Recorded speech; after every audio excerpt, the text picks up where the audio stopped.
আসলে আপনাদের সাথে দেখলাম গেইটে খুব তর্কাতর্কি করলেন, ঘটনাটা কি আসলে হয়েছে? আমরা কুমিল্লা থেকে আসছি আজকে খেলা দেখতে।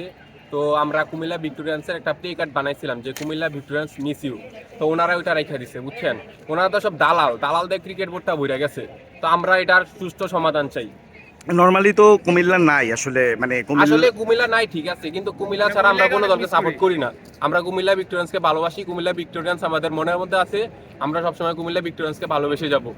আচ্ছা, আমরা কুমিল্লা ভিক্টোরিয়ান্সকে মিস করি, এই মেসেজটা আমরা দেওয়ার জন্য একটা প্লে কার্ড বানাইছিলাম। ছিল যে কুমিল্লা কামব্যাক করবে এরকম ছিল।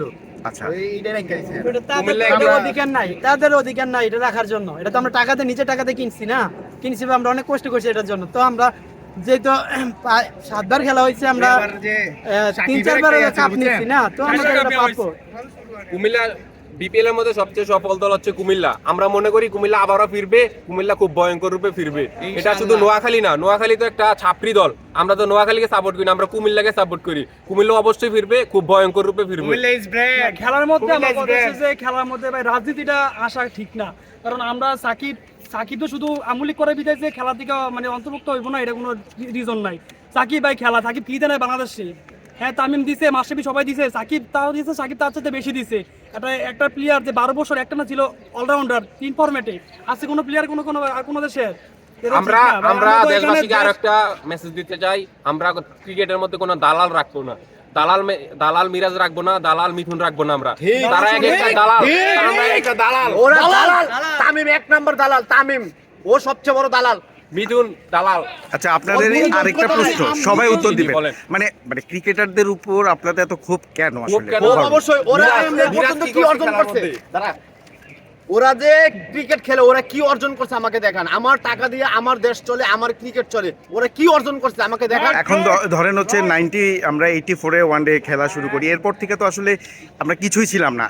হয়তো ট্রফি নাই, কিন্তু মানে আমরা একটু একটু করে আগাইছি। যদি সুন্দর হয় একটা না একটা সময় আমি অর্জন আইবই, কিন্তু আমার খেলাই তো সুন্দর না। ভাই শুনেন, আমাদের আমাদের একটা বিশেষ অলরাউন্ডার আছে।